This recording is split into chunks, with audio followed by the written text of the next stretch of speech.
So let me ask you something that I know has crossed your mind at least once or twice.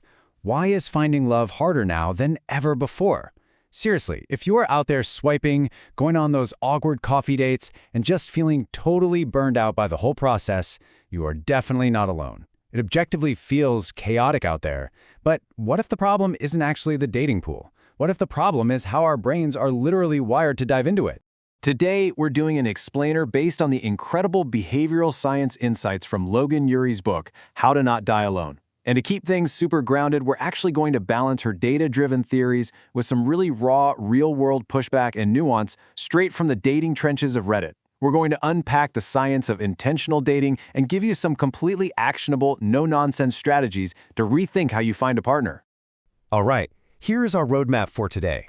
We'll start with the modern dating trap, then uncover your personal blind spots, tackle the very controversial topic of the spark, shift over to seeking a life partner, and finally, look at how to navigate major relationship milestones. Let's get right into it. Okay, Section 1, the modern dating trap. Dating today is a mess, right? And behavioral science actually backs up that feeling. Historically, marriage was just this economic arrangement dictated by your community. But today, we have the ultimate freedom to shape our own identities, which is amazing.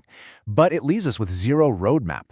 You add dating apps to that mix, and suddenly we're hit with the paradox of choice. We literally have so many options that we end up paralyzed, just constantly doubting if we made the right call. We crave certainty in a messy world. We're comparing our messy real lives to those perfectly curated relationships on social media. And honestly, a lot of us just don't have good relationship role models to look up to. It is the perfect storm for dating anxiety. Which brings us nicely to Section 2, your dating blind spots. Because we lack that roadmap, we often develop these totally unrealistic expectations that hold us back. Our source material breaks these down into 3 main dating tendencies. Let's see which one sounds like you. First up is the romanticizer. And look, if this is you, I hate to break it to you, but Disney kinda lied to us. Romanticizers expect love to just be effortless. They buy into the soulmate myth, thinking that once they find the one, everything will magically fall into place. But relationship science? It shows that real love requires a work-it-out mindset. A healthy relationship is something you build together. It's not just discovering a perfect match and, riding off into the sunset. Next up, the maximizer. A maximizer has really unrealistic expectations of their partner. They suffer from massive analysis paralysis because they feel like they have to explore every single option before settling down. They're always thinking, well, why commit when the next swipe could be like 1% better? The complete opposite of this is a satisficer, someone who figures out what they actually want and then stops looking once those core needs are met. And the data is crystal clear here. Satisficers are way happier. Because satisfaction comes from how you feel about the decision you made, not agonizing over all the endless alternatives. So how do we help the maximizers out there? Well, behavioral science offers this wild concept called the secretary problem equation. It basically dictates that the mathematically optimal stopping point for exploring your options is exactly 37%. Let's say you figure out your dating timeline. You want to date between ages 20 and 35. You spend the first 37% of that time, so right around age 26, just gathering data. You figure out what you like, no pressure to commit. But after that, you commit to the very first person you meet who is better than anyone you dated in that initial exploration phase. It is literally math-based dating. And the third tendency is the hesitator. These folks have unrealistic expectations of themselves. They delay dating until they lose 10 pounds, or get that big promotion, or buy a house, waiting until they feel 100% ready. But here's the reality check. You are never going to be 100% ready. By waiting around, hesitators are paying a massive opportunity cost. They miss out on the chance to learn what they actually like in a partner, and they don't get to practice their dating skills. So if you're sitting there realizing you're a hesitator, here's your game plan. Step 1, set a hard deadline to start dating. Step 2, get your profile and your outfits completely ready to go. Step 3, and this actually leverages a really powerful cognitive bias, publicly commit to this goal by telling your friends. It builds instant social accountability. And Step 4, start small. Just commit to 1 date a week. You've got to get out there to actually get better at it. Now, beyond those 3 tendencies, another huge blind spot is not understanding your own attachment style. Roughly 20% of people, so 1 in 5, have an anxious attachment style. They are highly fearful of abandonment and they crave constant contact. But crucially, they often mistake the painful, nervous anxiety of a partner pulling away for intense romantic passion. And tragically, they almost always fall into this toxic push-pull loop with our next type of dater. That next type is the avoidant attachment style. This is about a quarter of the population. Avoidants actively distance themselves to avoid rejection. As intimacy grows, they get terrified of losing their independence, so they pull away. They often prefer the thrill of the initial chase way more than deep emotional vulnerability. And the brutal irony here? That distance they create is exactly what triggers the anxious partner's deepest fears, creating a really exhausting cycle.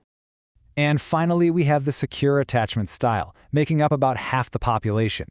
These people are reliable, they're super comfortable with intimacy, and they just don't play games. So if you take absolutely nothing else away from this explainer, let it be this. If you want a healthy relationship, actively seek out secure partners. They create healthy boundaries, they diffuse drama instead of creating it, and couples with secure partners report significantly higher relationship satisfaction across the board.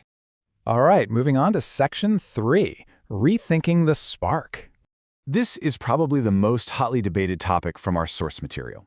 We have all been conditioned to believe that if there aren't instant, mind-blowing fireworks on date one, it's a total failure, right?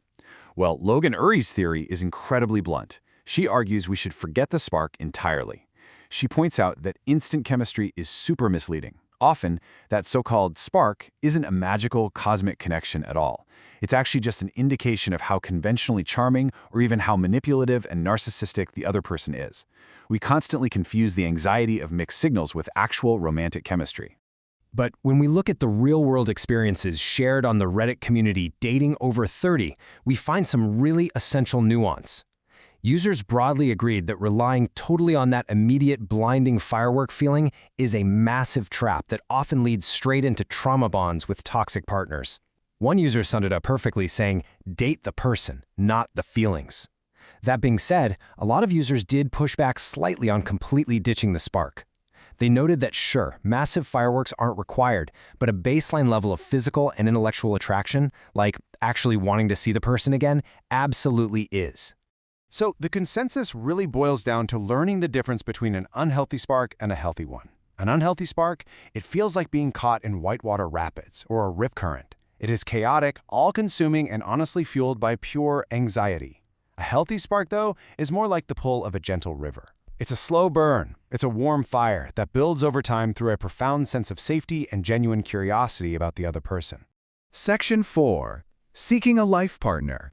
If we are ditching the chaotic spark, what are we actually supposed to be looking for? Well, we have to stop treating dates like job interviews where we just check off superficial boxes. Dating apps practically force us to evaluate people based on what you could call prom date qualities. Stuff like looks, income, and shared hobbies. But let's be real, shared hobbies are not what keep a marriage together during a major life crisis. Instead, we need to optimize for long-term sustainability by looking for life partner qualities. We're talking about resilient traits, emotional stability. How do they handle it when stress hits? Loyalty. Do they actually maintain long-term friendships? And a growth mindset. When things get really hard, do they just give up or do they rise to the occasion? Which leads us to our final section, number 5, Decide, Don't Slide. As relationships progress, we inevitably hit major milestones, and how we handle these transitions dictates the success of the entire relationship. For example, 50 to 60% of couples in the US live together before getting married. And here's the danger. A lot of couples don't actively decide to move in together, they simply slide into it. You know, their lease is up or they just want to save on rent. But sliding drastically increases the cost of separating down the line, meaning you might actually end up marrying someone just because it's too inconvenient to pack up and move out. You absolutely must actively and intentionally decide to take these steps, and explicitly discuss your future expectations. But what happens when things just aren't working out? Ask yourself right now, are you a ditcher or a hitcher? Ditchers leave relationships way too quickly. They fall victim to the transition rule cognitive error. Basically, they confuse the normal, natural fading of the honeymoon phase with a failed relationship. So they completely miss out on deep, long-term growth. Hitchers, on the other hand, stay way too long. They get trapped by the sunk cost fallacy, thinking, well, I've invested too much time to leave now, and they suffer from loss aversion. By staying in a dead-end relationship, they miss out on finding a truly compatible match. Look, if you've done the work, you've evaluated the relationship, and you realize you need to leave, don't drag it out. Make an actionable plan, write down your reasons so you don't waver when that inevitable wave of loneliness hits, set a firm deadline, like within the next 2 weeks, and actually plan the conversation. Tell a friend you're going to do it to hold yourself accountable, and this is critical. Make an immediate post-breakup plan, like go straight to that friend's house right after it happens so you don't slide backward. Try to reframe the breakup. It's not a dramatic loss, it's a massive gain. It's a learning opportunity to finally find the right partner. Let's wrap up with this incredibly empowering thought straight from the source material.